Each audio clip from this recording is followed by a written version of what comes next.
সুন্নাত নয় শুধু মেষ চড়াতে যাওয়া, আর সুন্নাত হলো রাষ্ট্রনায়ক হওয়া। ঠিক কি না?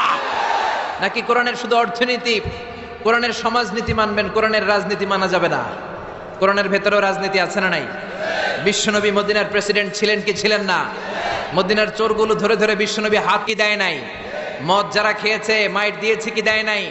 নামাজ যারা পড়ে নাই, এক ওয়াক্ত নামাজের জন্য 5 বেত মদিনার রাষ্ট্রে ছিল কি ছিল না?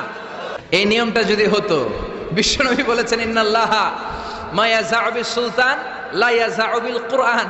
আল্লাহ মাঝে মাঝে ক্ষমতার প্রয়োগে সমাজে যা করান ওটা কোরআন দিয়েও করায় না। মহান আল্লাহ রাব্বুল ইজ্জাতের কাছে আমাদের এই চাওয়া, আমরা যেন ইসলামকে বিজয়ী শক্তি হিসেবে দেখতে পারি। আল্লাহ তুমি কবুল করো। আমরা যে বইটা থেকে কিছু সময় কথা শুনবো, বলেন তো এই বইটার নাম? আরো জোরে কি নাম?